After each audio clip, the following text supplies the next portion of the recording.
Hello and welcome to the electrical vlog number 5। ये हमारा 5वां व्लॉग है और इसमें हम लोग आज बात करने वाले हैं वोल्टेज और पावर के बारे में।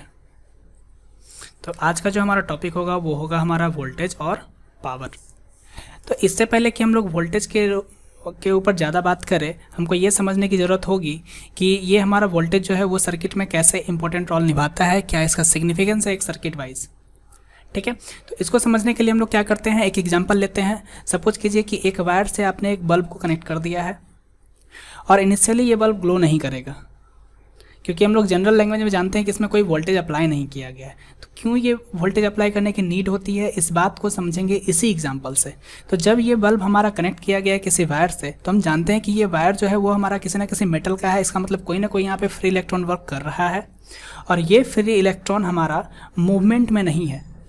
तो इससे पहले के लेक्चर में हम लोग ये जान चुके हैं कि जब इलेक्ट्रॉन मूव कर रहा होगा, डैट मीन्स द चार्ज का मूवमेंट होगा, तो उस चार्ज के मूवमेंट से हमारा एक करंट जनरेट होगा और उस करंट के जनरेट होने से ही ये बल्ब ग्लो करेगा।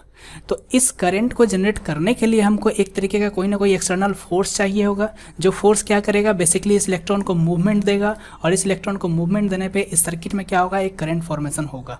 तो जो हम फोर्स लगाते हैं वो फोर्स हमारा होता है EMF।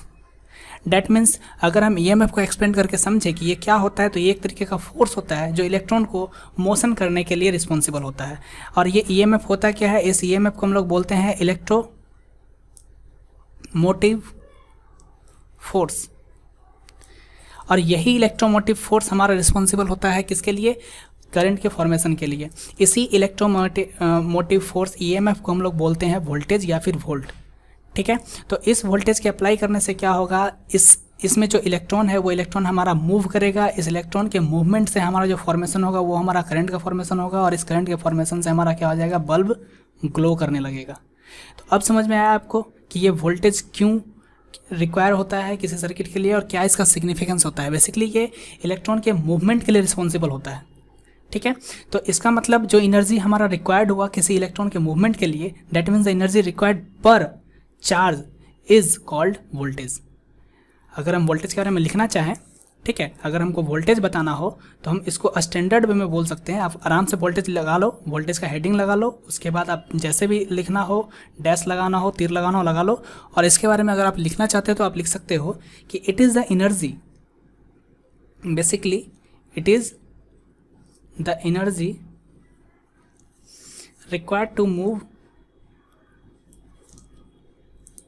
required to move a unit charge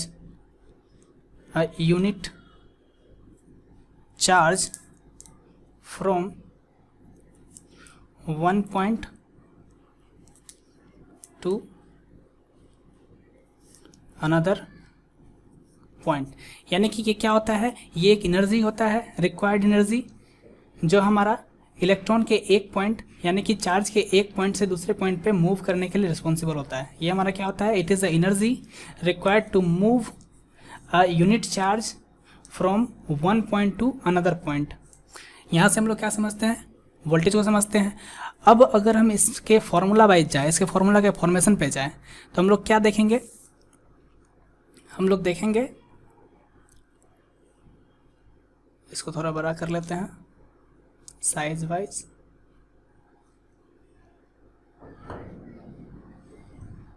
okay, red thick, ठीक है।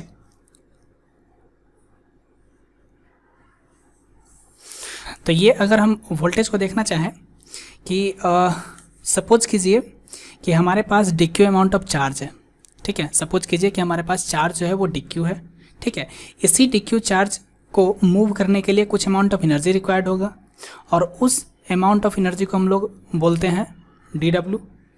ठीक है, हमने सपोज किया DQ चार्ज, उसको मूव कराने के लिए हमको चाहिए DW एनर्जी। ठीक है, तो इस रिक्वायर्ड एनर्जी जो हमारा होगा, ये रिक्वायर्ड एनर्जी वो हमारा वोल्टेज के फॉर्म में होगा। That is if we have DQ charge in any conductor and energy to move it is dW, then voltage will be called as dW V equal to dW upon dQ। इसका मतलब energy per unit charge is called voltage. और जब energy per unit charge हो गया तो energy का हम लोग ऐसा यूनिट जानते हैं जूल, और जो चार्ज होता है उसका ऐसा यूनिट हम लोग जानते हैं कूलम। तो इसका मतलब J अपॉन कूलम यानी कि joule per coulomb is called volt, और we can say 1 joule upon 1 coulomb is equal to 1 volt. If you want to define 1 volt then you can say that 1 joule per coulomb is called 1 volt. Okay, यहाँ तक कोई दिक्कत नहीं होगी। इस तरीके से हम लोग वोल्टेज के सारे सिग्निफिकेंस को, वोल्टेज किसको कहते हैं और वोल्टेज का मीनिंग क्या होता है, उसका फॉर्मूला क्या होता है, ये सारे बात को हम लोग समझ चुके हैं। ठीक है, अब हम लोग आते क्या है, अब हम लोग देखते हैं इसके ऊपर एक एग्जाम्पल कि ये अगर आपको एग्जाम में पूछे तो कैसे पूछ सकता है। अगर हम क्वेश्चन के ऊपर बात करें, ठीक है, तो क्वेश्चन अगर सपोज कि if W equal to 4Q² plus 3Q joule में दिया हो, अगर सपोज करिए कि आपको W दे दिया, डैट मीन्स द एनर्जी दे दिया, और ये एनर्जी दे दिया, और अगर आपसे वोल्टेज मांगा कि फाइंड वोल्टेज फ्रॉम, आप वोल्टेज बताओ Q इक्वल टू 1 कूलम पे। ठीक है, अगर कोई क्वेश्चन दिया कि उसने वर्क दे चुका है, कितना हमको एनर्जी है वो एनर्जी दे चुका है, अब इस एनर्जी के मदद से आप अगर वोल्टेज निकालना हो तो हम लोग कैसे निकालेंगे। तो अभी तो हमने सीखा क्या, V इक्वल टू होता है हमारा dW अपॉन dQ। ठीक है, energy required per unit charge, तो dW अपॉन dQ, और इस dW के जगह पे यानी कि W के जगह पे हम लोग इसको रख सकते हैं 4Q² plus 3Q upon dQ। तो इसको जब हम dQ के रिस्पेक्ट में डिफरेंशिएट करेंगे तो हमारा क्या मिलेगा, हमारा मिलेगा 4Q² का डिफरेंशिएशन हो जाएगा हमारा कितना, 4Q², एक बार फिर से लिखते हैं, प्लस हमारा क्या था, प्लस हमारा था 3Q upon dQ, plus 3Q upon dQ। थोड़ा सा इसको साइज वाइज कम कर लेते हैं। ठीक है, तो ये हमारा क्या करना था, ये हमारा देने वाला था V, ठीक है, 8Q पे,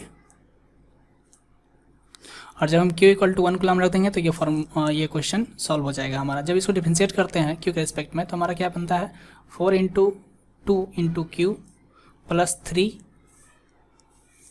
दैट इज 8Q प्लस 3।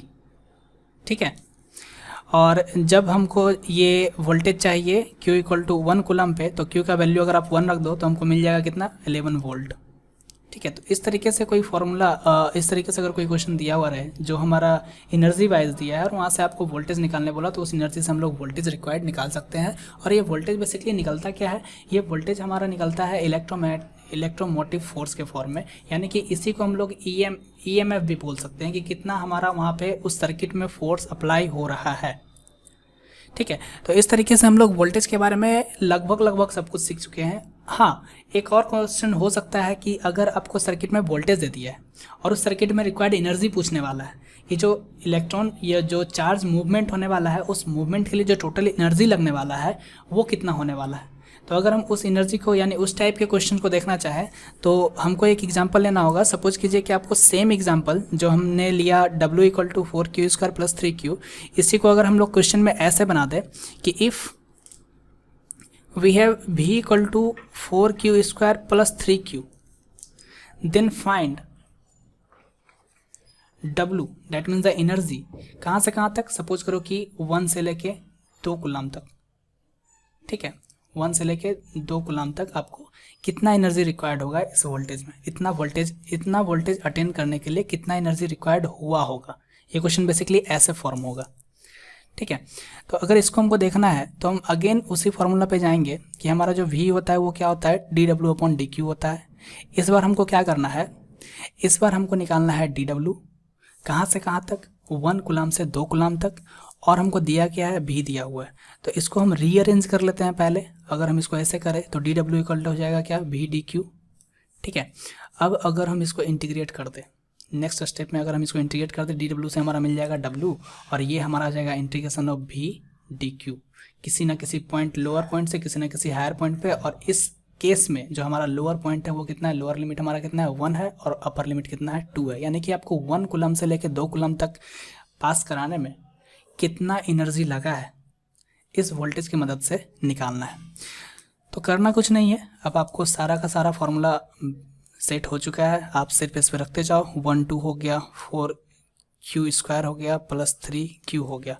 तो सॉरी, ये Q है बेसिकली, ये सिर्फ Q है। तो अब क्या करना है कि इस क्वेश्चन को हम रहने देते हैं, ठीक है। इस क्वेश्चन को आप लोग बना के कमेंट सेक्शन में सॉल्व कर देना, कमेंट सेक्शन में पोस्ट कर देना कितना आता है। फिर कभी अगर ऐसा नीड हुआ तो हम लोग नेक्स्ट में बता देंगे। इसको क्या करना है, सिंपली हमको इसको इंटीग्रेट करना है, इंटीग्रेट करने के बाद अपर लिमिट रखना है, लोअर लिमिट रखना है, सॉल्व कर देना है, ठीक है। तो ये आपका हो गया होमवर्क के फॉर्म में, ठीक है। इतना आपको सॉल्व करना है और आंसर पोस्ट करना है कमेंट करके। बेसिकली आप लोगों ने सीख लिया वोल्टेज, आप लोगों ने सीख लिया एनर्जी, और अगर आप लोग एनर्जी को अच्छे से जानते हो तो पावर भी आसान है, ठीक है। तो नेक्स्ट हमारा जो टॉपिक है वो टॉपिक क्या है, हमारा पावर है। तो if you are well aware about energy then you can easily find the power. कैसे, अगर हमको पावर निकालना है तो पावर जो होता है, power is basically energy per unit time, यानी कि हम लोग पावर को क्या लिख सकते हैं, power is energy per unit time, ठीक है।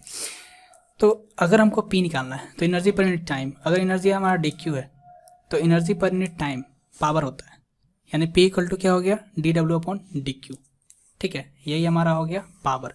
तो ये हमारा क्या हो गया, जूल पर सेकेंड, और जूल पर सेकेंड हमारा होता है क्या, वाट। तो अगर आप एनर्जी जानते थे तो आपको पावर जानने में कोई दिक्कत नहीं है। पावर क्या होता है, energy per unit time is called power, ठीक है। अब अगर इसको स्टैंडर्ड फॉर्म में लेके आना है और हमको यूज करना है इसको ओम्स लॉ के साथ, अगर इसको यूज करना है हमको वोल्टेज के साथ, अगर इसको यूज करना है हमको करंट के साथ, तब हम इसको कैसे डिराइव करेंगे एक अलग ही फॉर्मेट में, ठीक है। तो हम उसको देखते हैं कि वो कैसे हम लोग देखने वाले हैं, ठीक है। तो हम क्या करेंगे, बेसिकली इस फॉर्मूला को यूज करेंगे, since P equal to dQ/dW/dt दिया हुआ है। हम इससे पहले जानते हैं कि dW/dQ भी कुछ होता है, और इस dQ को अगर एक बार फिर से सिर्फ बैलेंस करने के लिए dQ से ऊपर नीचे मल्टीप्लाई करते हैं तो हमारा एक टर्म बन जाएगा dW/dQ और दूसरा टर्म बन जाएगा dQ/dt। और अभी जस्ट हमने देखा है dW/dQ को हम कह सकते हैं वोल्टेज, और dQ/dt को पहले वाले लेक्चर के हिसाब से हम लोग इसको बोल सकते हैं करंट। यानी ये क्या है, rate of change of charge, और ये ये क्या है, हमारा energy required to move a charge, that is the dW/dQ। यानी कि ये हमारा वोल्टेज है और ये हमारा क्या है, करंट है, और यही वोल्टेज और करंट मिलके हमारा क्या बनाता है, पावर बनाता है। इसका मतलब यहाँ से यहाँ हम लोग इजीली आ सकते हैं। इसका यूनिट हमारा वाट था तो इसका यूनिट भी हमारा क्या होगा, वाट ही होगा। तो देखा आपने कैसे हम लोग P इक्वल टू dW/dt सीखा, dW/dt सीखने के बाद उसको रीअरेंज किया, रीअरेंज करने से हमने पाया क्या, voltage into current equal to power. और अब यही ज़्यादा से ज़्यादा यूज होने वाला है हमारा सर्किट में।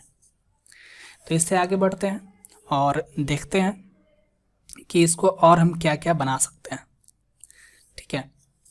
तो हमने क्या सीखा, हमने सीखा P इक्वल टू dW/dt, और इस dW/dt को जब रीअरेंज किया तो हमने सीखा पावर का एक और equation P equal to V/I। और जब हम यहीं पे ओम्स लॉ लगाते हैं, ओम्स लॉ सबको ही जानता है, अगर हम यहीं पे ओम्स लॉ लगा देते हैं तो ओम्स लॉ लगाने से हम लोग क्या जानते हैं, V इक्वल टू IR या फिर I इक्वल टू V/R। तो जब बारी बारी से हम लोग इस दोनों इक्वेशन को इसमें सेट करते हैं तो इस इक्वेशन को सेट करने से हमारा क्या बन जाता है, हमारा बनता है, अगर हम V बराबर एक बार ये यूज करते हैं इस इक्वेशन में, तो चूँकि P दिया हुआ था क्या, V/I, और जब हम V equal to IR use करते हैं तो हमारा बनता क्या है, IR/I, that means the I²R। एक फॉर्मूला यहाँ से डिराइव हो गया। और अगर हम यूज कर ले क्या, I बराबर V/R, तो जो हमारा पावर का इक्वेशन बन जाएगा वो P equal to V into I था, और जब हम V को रहने दें और I को चेंज कर दें तो ये V अपॉन R हो जाएगा। इस तरीके से होगा V स्क्वायर अपॉन R। तो इस तरीके से आपने पावर का कितना फॉर्मूला देख लिया, एक ये 2, एक ये 3 और एक ये 4। तो इस तरीके से हम लोगों ने कंप्लीट पावर के ऊपर बात कर लिया।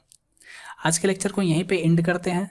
जो हमारा नेक्स्ट लेक्चर आएगा वो हम इससे थोड़ा सा आगे बढ़ेंगे और हम लोग बात करेंगे डिलीवर्ड पावर पे, जो हमारा इम्पोर्टेंट टॉपिक होने वाला है डिलीवर्ड पावर पे, और साथ ही साथ हम लोग बात करेंगे एब्जॉर्ब पावर पे। और जब ये हमारा हो जाएगा ये टॉपिक, तब हम लोग इस पे देखेंगे गेट का क्वेश्चन भी, और प्रीवियस जितने भी आपको क्वेश्चन प्रैक्टिस कराए जाएंगे वो सारे क्वेश्चन को देखेंगे। तो इससे पहले कि आप गेट के क्वेश्चन को सॉल्व करें, उसके एबिलिटी को समझे, उसके रिक्वायरमेंट को समझे, ये समझने के लिए आपको ये लेक्चर देखना इंपॉर्टेंट होगा। साथ ही साथ जो नेक्स्ट लेक्चर हमारा आने वाला है डिलीवर्ड पावर और एब्जॉर्ब पावर पे, वो देखना भी मस्ट है। किस तरीके से हम लोग देखेंगे कि किसी एलिमेंट में, किसी सर्किट में कौन सा एलिमेंट पावर को एब्जॉर्ब करता है, कौन सा एलिमेंट पावर को डिलीवर करता है। और जब हम इस कंसेप्ट को बेहतरीन तरीके से समझ जाएंगे तब हम लोग एबल होंगे किसी भी क्वेश्चन को डील करने के लिए पावर के ऊपर। ठीक है, तो आज का लेक्चर यहीं पे एंड होता है। Thanks to all of you.